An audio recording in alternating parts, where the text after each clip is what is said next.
A very good evening to all our viewers. This is another edition, the last one of the week, of course, of the Evening Review. My name is Taiwan Jabela, your host. Let's have a look at today's front page of Namibian Sun.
Tonight in the studio we are joined by Ranga Haikali. He is the president of the Namibia Football Association. He's a businessman also. So he's going to talk to us about football and also how business is doing in COVID times that we are living in at the moment. Ranga, welcome to the show. Thank you very much. Yeah, so you are, what are you doing in the country? You're supposed to be in Cameroon. The team is playing there. Yeah, what a good question. If you recall, we indicated that we have a leadership of collective approach, yes, collective decision, transparency. Uh-huh. There is a sentiment being expressed that NFA or football leadership is driven by traveling and per diems, which is partly true because football is not only local in Namibia. Yes. We play football all over. Mm-hmm. But as part of the collective decision making and exposure, we have decided that the participation in international events will be broadly spread amongst the EXCO members so that we could also expose our colleagues to competition and football administration and leadership outside our boundaries. Yes. If you may recall, I had 2 trips as president accompanying the national team first to Rustenburg, South Africa against Bafana friendly, and then our match against Mali for the qualifiers. Now this time around with the Chan Championship in Cameroon, the first vice president is the head of the delegation of the team that went to Mali, so that's why I am in Windu. And next month, February, we have the under-20 CAF qualifiers. So the head of delegation will be the chairman of the Youth Development Committee, Mr. Hendrik David, as well as the second vice president. And the month thereafter, in March, there is the CAF conference in Morocco that is taking place. So if it was the president going on all these trips, it will be extensive, staying 2 weeks or three weeks in Cameroon and then others. So it's that approach where we are exposing all the other leaders in the EXCO to all those events. Indeed. Yeah. You've been president, I think in next month will be your first anniversary as president of NFA. You were elected in February 2020. 12 months is a short period, but it's also a long period. What can you tell us about your journey so far? What is it that you were able to achieve in that short period of time? Okay, coming from the constitution in my capacity as president and as a chairperson of the executive committee of the NFA, we had 4 constructive executive committee meetings. The first one on the 30th of May, the second one on the 16th of July, the third one on the 23rd of October, and then the last one on the 3rd of December, just prior to our annual general meeting, which is a Congress. Before that, in July, on the 18th, we had a extraordinary Congress that was called to address certain matters, and those matters are basically the legal challenges against the NFA. You also see that the position for the first time in the history of the NFA, the position of the Secretary General was advertised. We did receive very good applicants. We went through a shortlisting process. We interviewed, and a candidate was appointed in an acting capacity until the 31st of December. And then on the 3rd of December, when the EXCO met for the last year, they endorsed the appointment of Mr. Franco Cosmos as the substantive EXCO for the term, or the remainder of the term of the current leadership or the executive. We also advertised the position of the manager finance and IT. We also made the appointment of the technical director in the form of Ms. Jackie Shipanga. We also appointed the league director, Mr. Mabos Fries. We set out and approved the rule of starting football. Now, all these things and the implementation of the e-connect to register all the clubs, to register all the players, were done in the absence of any active football. And I would definitely not blame COVID-19 for the lack of football. We were not playing football for 18 months prior to being hit by COVID-19. But things as that may be, the leadership has also approved the starting of football end of February, beginning of March. So we are still on course to start that should the conditions of COVID-19 permit. Apart from qualifying for CHAN, which was done long time ago, and then the CHAN Cup was postponed from last year due to COVID-19 to this month of January now in Cameroon.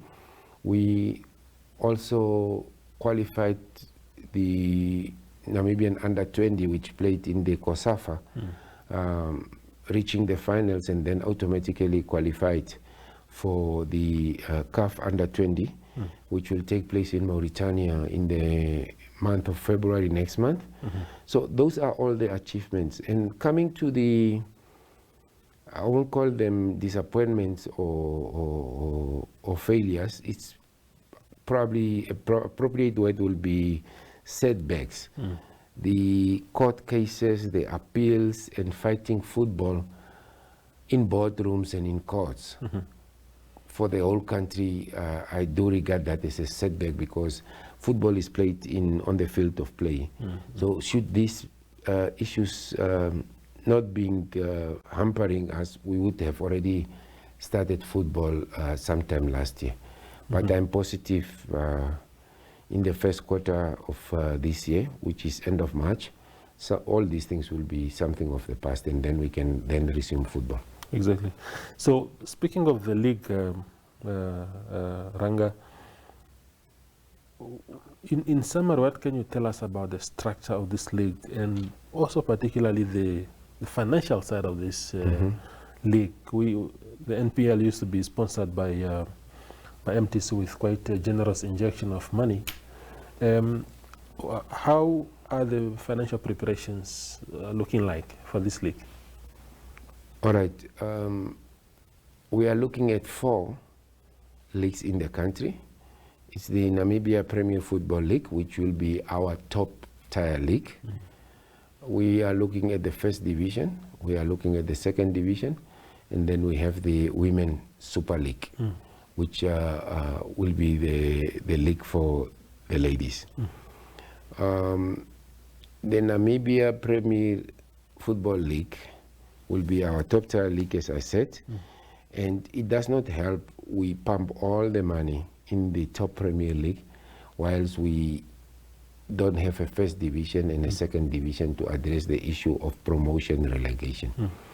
So funding have been secured to start all the 4 leagues simultaneously. I can say from the Namibia Premier Football League, we have secured enough money equal to what was sponsored by the MTC. We have also, as well known, that the NFA Cup was confirmed with the 13.4 million by the MTC over a 3-year period. That has been finalized, and we just have to look at the format of the NFA Cup, whether it will only be the top tier clubs, or will it be 32 clubs coming also from the first division. But as I told you, the eConnect or the implementation of the eConnect program is very, very crucial in us starting the league, especially for us to know how many clubs are going to participate in the Namibia Premier Football League, how many players are registered with those clubs or will be registered under the FIFA eConnect program, which is the old ITS, where each and every player will have a unique identity, including the junior football academies. When they register players, will then follow that unique identity of a player until they reach the greater stage of their football career. So knowing the clubs, knowing the players, registering them is very, very crucial. And I can tell you, as I've already made it public, enough funds have been secured to start the Football League. You also recall that towards the end of November, beginning of December, we had UEFA in the country, where they have helped us with the program called or titled Bounce Back, that is to bounce back after COVID-19 and start football in the country. What is the status of the Brave Warriors coach? Mr. Bobby Samaria, last time I checked, he was only acting really in that capacity. Are we going to search for a substantive head of the Brave Warriors, or are we happy just to have an acting one for now? Yeah, Bobby is in fact not acting. The current technical team, headed by Bobby Samaria, is the head coach, deputized by Robert Nausep as the assistant coach, and then the rest, the goalkeeper coaches, the fitness coaches, those individuals were confirmed in terms of their position until the 31st of March 2021.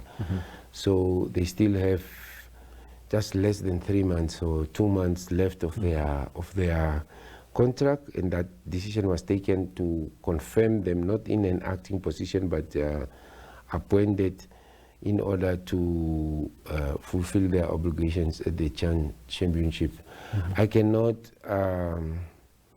predict or say what the EXCO stance will be, but all these appointments will be reviewed after the 31st of March to make sure that we address those issues. Please also remember that we have got the AFCON qualifiers.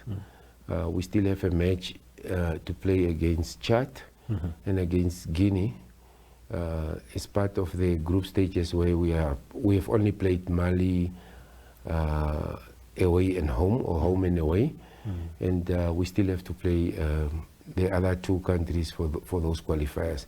So the technical team should be in place, but all in all, Mr. Bobby Samaria's future in terms of being coach will be reviewed only after that particular period. And everybody will say, yeah, after our first defeat at the game that we played against Guinea in Chan, people will call for his head, and tomorrow we have got a second match against Tanzania. There is still the final match that will determine whether we qualify to the next round. All these things are probably putting pressure on people, but I should say as Namibians we should learn not to judge people's performance by one game. But it's a tournament that just started. Let's look at that. What was the preparations? What were the challenges? What was the successes? We played against Bafana. Bafana performed very well. We lose by 1 goal margin against Mali, both away and home. We had players who were not playing in any active league. We had our internationals who are doing exceptionally well outside the country where they are currently playing active football. This tournament is for locally based players. Being locally based players, they are not playing any active league to give a chance for the coach to select his team that will be participating in all these leagues. So I cannot talk and judge the performance of the technical team in that, but how many other options do we have? Obviously, we are not going to only review the current technical team.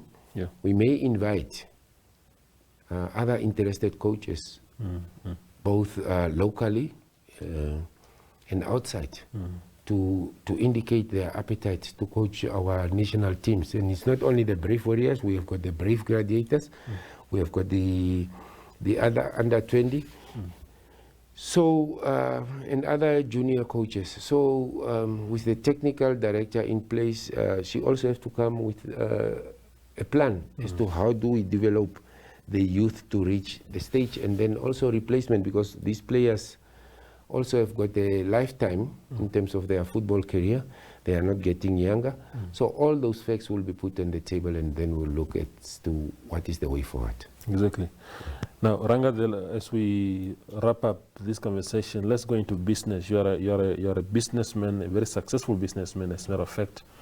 How is business doing lately in Namibia, especially under the circumstances that we are having now? Sure. We are coming from a situation where we know Namibia has been heavily depending from tourism.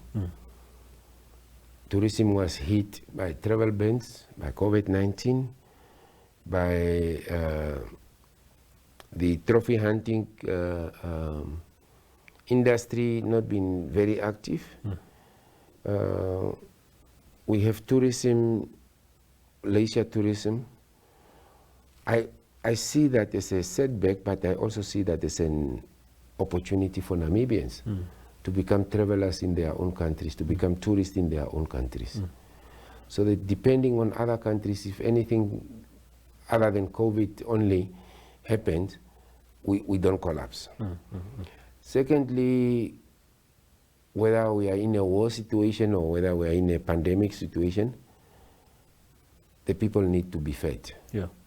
So the challenge of food production, self-reliance in food production creates lots of opportunities under this COVID-19, so that we don't depend on other countries to import our food products. We have medicine. It's a deplorable state when you go to our state facilities and you see how our hospitals are under provided in terms of medicine or other supplies, equipment and etc. So this creates an opportunity for the pharmaceutical as well as other medical services supplies to also flourish. we were blessed with very good rains and investment of Negatel Dam in terms of the 5 billion that was, more than 5 billion that was invested in building and constructing that dam that is keeping a lot of water through inflows, creates lots of opportunities for small farmers to grow food, crops and production. So we don't want that water to just evaporate, and we as Namibians do not create employment, we don't create projects that will expand our food production. We have our oceans that are creating a lot of opportunities, and we all depend on quotas from the government or from the Ministry of Fisheries for our fisheries. We have been talking of aquaculture. Nobody wants to look at opportunities in marine culture. How do we do aqua fishing or aquaculture in the ocean? We have many other opportunities now that we have received very good rains countrywide for small stock production and many other opportunities. Our construction industries, the housing backlog, the needs for housing, the construction creates lots of problems. So all I'm encouraging all of us as Namibians, let us make use of these challenges to create them into opportunities, and I think we can do it. Indeed. The final question to you, Ranga, then is, I mean, I think it's a question that a lot of people will kill me if I don't put it to you. So you know, you have a background in trade unions, and from the trade unions you just shot off and became very, very successful in business. You are doing a great job. There's been an issue of JIPF for many, many years, people asking that DCP scheme. A lot of companies, I think you were involved in some entities that received that money.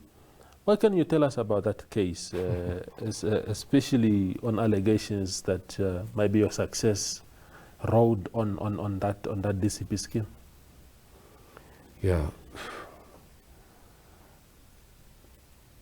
I was involved in some companies that benefited from the DCP. One of a specific one is Ongopolo Mining and Processing. Yeah. Under the DCP, Ongopolo Mining and Processing was the only company that was repaying its obligation to JIPF until government decided they want to sell the assets of Ongopolo Mining to a foreign company, being Weatherly International. Yeah. They converted the loan that we got from the GIPF, or let me say from Bank Windhoek, backed by the GIPF guarantee, into equity or shareholding in Weatherly International. Yeah. So it's basically, I am repossessing your loan, which you are up to date paying. I'm giving it to a foreign entity which is listed on the London Stock Exchange. We are no longer gonna be interested in you as Ongopolo being 100% Namibian owned to run and operate the mine. What happened? The smelter was sold, Chihase closed, Chumeb West closed, Asisfa West closed, at Combat closed while we were singing the shaft. So that was a decision of the loan providers and the guarantees and the guarantors, being the GIPF and Bank Windhoek, as well as the government through the Ministry of Mines and Energy, to give that asset to a foreign entity. So no money was taken, no money was stolen, no money was lost. It's just the borrower, being the GIPF, decided, I'm repossessing my loan, I'm changing it into equity with another company. Why should Ranga or all the other partners be blamed? During that time, the GIPF also said they are closing down the DCP. They are creating what they call the unlisted investment portfolio. As a businessman, I went out, I looked for partners, I looked for opportunities. We applied. A Southland, of which I am a 50% shareholder. I was a 51% shareholder. We have the Grove Mall standing there. That was built out of nothing. It was a piece of land that was standing there. There is Washamba Mall in Ondangwa. There is Ochiwarongo Town Square, Ballot Street, and many other investments that created value. Yes. Why was the DCP and the unlisted investment portfolio created? It's because GIPF was accused that we take all our money to build the Sandtons of this world outside Namibia. Why don't we build it here? Yes. We created that opportunity. We did just that. The fund is performing. GIPF have not lost any money. They have put in, for instance, 94 million in the Grove Mall.